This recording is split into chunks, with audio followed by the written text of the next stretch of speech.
এবার আইএসএফ ভোটে জয় নিশ্চিত দেখেই শওকত মোল্লা নাকি তারা বলছে নাকি ভোট গণনা কেন্দ্রে চুরি করবে।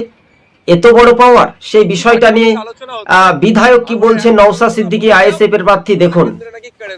মানে কনফিডেন্স কোন জায়গায় পৌঁছেছে বুঝতে পারছেন, আর মানুষ মানে ভোট দেবে না বুঝে গিয়েছে। এতটুকু শুধু বলতে চাই, আপনি বলছেন গণনা কেন্দ্রে কেড়ে নেবেন, যে মানুষ ভোট দিয়েছে তার ভোটটা গণনা কেন্দ্রে কেমন কেড়ে নিতে পারেন, মানুষের অধিকার কিভাবে হনন করতে পারেন সেটাও তাহলে আমরা দেখাবো গণতান্ত্রিক প্রক্রিয়া। দেখতে পেলেন দর্শক বন্ধুগণ, এবার কিছুটা খেলা তো জমে যাবে। 2026-এর বিধানসভা নির্বাচন খুবই গুরুত্বপূর্ণ, তাই আরাবুল ইসলামের দাপট দেখে তৃণমূল ভয়ে কিন্তু কাপুরি কিন্তু শুরু হয়ে যাচ্ছে। তাই বহু ভোটার শাসক দল তৃণমূল ছেড়ে আইএসএফে যোগদান করছে, শয়ে শয়ে ভোটার। কিন্তু রাজনৈতিক মহলে তৃণমূলের অবস্থা যেটা দেখতে পাচ্ছি আমরা, উত্তর চব্বিশ পরগনা, দক্ষিণ চব্বিশ পরগনা, দুই আসন জেলা থেকে যদি আসন সংখ্যা কমতে পারে, মালদা মুর্শিদাবাদে তৃণমূল তো ফাঁকা হয়ে যাবে।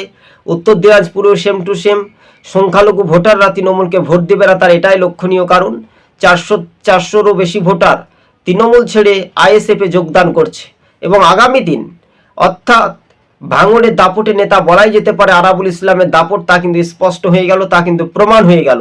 তাই এবার নওশাদ সিদ্দিকী ভাইজানের ভোটের ব্যবধানটা আরো দ্বিগুণ বাড়তে পারে বলে খবর সূত্র মারফত পাচ্ছি।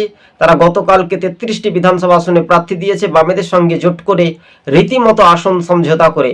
এবার কিন্তু খেলা জমে যাবে।